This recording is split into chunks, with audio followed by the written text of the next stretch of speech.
your girl Ina here. So I've done a lot of videos this summer about things that we have fresh from our garden, and now we're getting toward the end of the summer. It's still relatively warm here, but we're coming toward the end of our, how's the lighting? Should I put these lights on?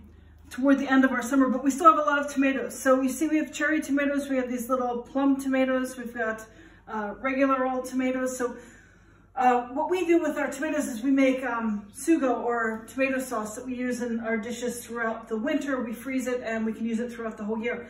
What we do, which isn't typical for this sort of sauce, is we just throw in whatever tomatoes are ripe at that time.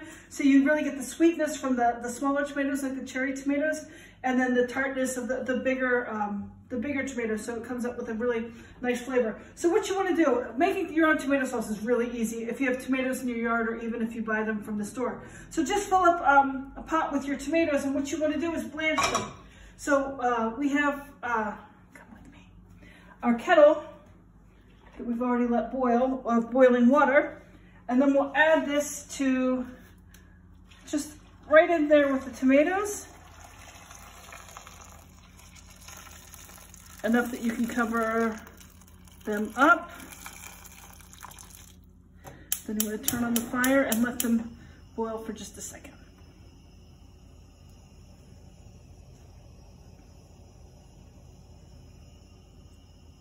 Okay, so now we're good. The tomatoes are starting to come to a little bit of a boil. You just want it to be enough. You see here on the big tomato how the skin is starting to come off. You're not necessarily trying to cook them right now. You're just trying to heat them up fast enough that the skin loosens up, okay? So now we see the skin's coming off, so we can go ahead and turn this off. Let's see, it's been so short on there, the handles are not even hot. Then we're gonna dump this whole thing with the hot water into a colander. You can see those on the bottom, how the skin is all loose there. That's what you want. Then you want to take a big bowl with ice, and you want to make sure you put cold water in here. Make a nice ice bath. And then just quickly put your hot tomatoes into the ice water. Woo! Pull them off. And then you'll see, just by doing that action into the cold water, how the skins just come right off like this. Oops. Okay, so we'll be right back with the next step. Is just pulling the skins off, as you see my beautiful and talented assistant doing. Get all the skins off and just plop the fleshy part of the tomato into your pot. Okay, so now we've got our tomatoes all peeled and back in our pot. You see now they're stewing in their own juices, so to speak. But so now all that is nice fresh tomato sauce.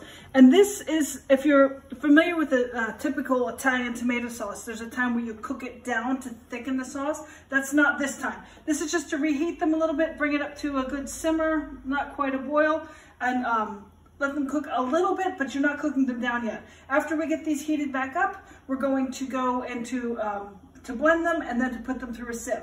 But for right now, just let them come back up to a simmer, and then we'll move on to the next step. Okay, so now the next phase is to take a handheld blender. If you don't have one of these, I guess you could throw it in your other blender, but we're gonna use a handheld blender and just drop it into your tomatoes and sort of blend them up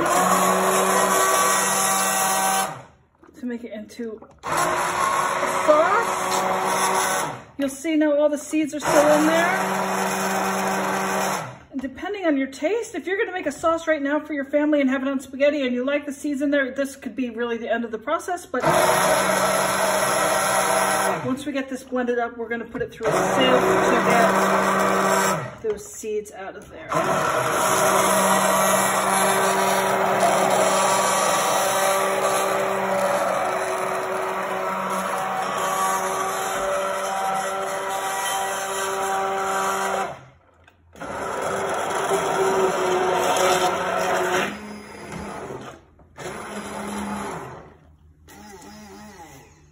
Okay, so now the last phase of actually getting the sauce prepared is with seeds and all. After you've blended it with the hand blender, or you can even throw it in your regular countertop blender, you throw it into, well, this is how we do it. Of course, there's lots of different ways to do it, but then you put it in a sieve. over a big bowl. And then you use a ladle to push the tomato goodness through the sieve, and you'll catch all of the seeds. If you can lift that up quick, you can see how the seeds are kind of getting stuck to the sides there. It'll eliminate all of the seeds, and it'll go pretty quick, as you see. And then right there, oh my God, it smells so good. Right there, you'll have all those seeds out of there, and you'll be left with just this beautiful tomato sugo at the bottom there. Okay, so now we've got just the tomatoes, so the seeds are out. Funny story is one year we made a big giant pot of this sugo, and we threw all the seeds in our compost, and then we used the compost the following summer to put in our vegetable beds. We had tomato plants everywhere in the compost throughout all of our beds because the seeds obviously sprouted the next year.